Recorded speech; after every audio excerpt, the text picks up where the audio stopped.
Welcome to QuickBites, public speaking tips and techniques you can digest in 5 minutes or less. Here's your host, Peter George. Baseball Hall of Famer Wee Willie Keeler was one of the top hitters of his day. Surprisingly, he was also one of the smallest players ever to play in the major leagues. When a reporter asked Willie how he could consistently post the high batting averages that he did, Willie answered, "Keep your eye on the ball and hit 'em where they ain't."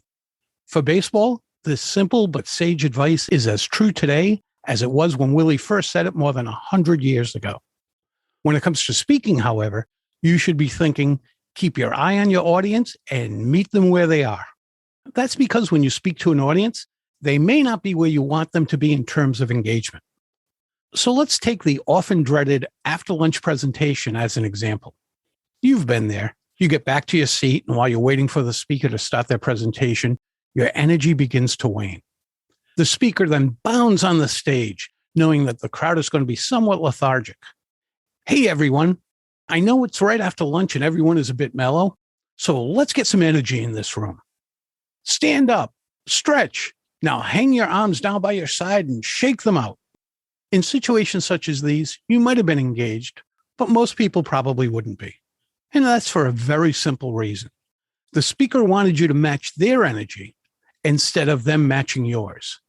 This is an all too common mistake. Why is this so common? Think about it.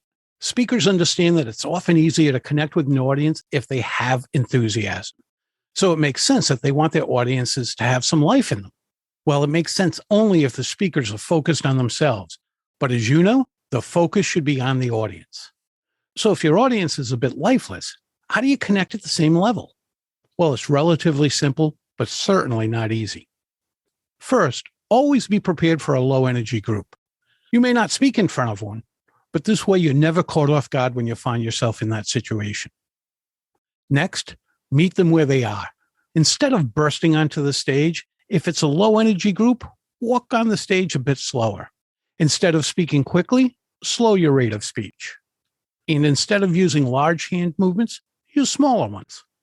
Making these small changes provides you with the opportunity to connect with your audience. And once you do, the magic begins to happen. Once the audience is engaged, you can begin to ramp up your energy. Your audience's energy will rise along with you, leading them to where they need to be to best receive your message and their takeaway.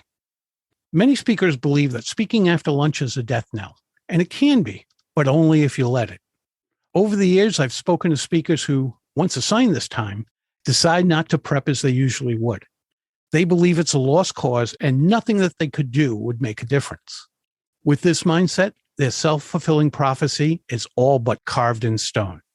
You, however, can use this time slot to demonstrate your presentation expertise. Professional meeting planners and others who work with speakers understand that directly after lunch is not a highly desired slot. So what if when you get that spot, you could knock it out of the park? What would that do for you in terms of reputation, referrals, and getting more gigs? Whether you're speaking directly after lunch, first thing in the morning, or at the end of a long day, do all that you can to engage your audience and serve them well. Thank you for devouring another episode of QuickBites. Tune in Monday when you'll hear another episode of Public Speaking with Peter George, and again Thursday for your next episode of QuickBites. Until then, remember, when it comes to speaking in public, you've got this.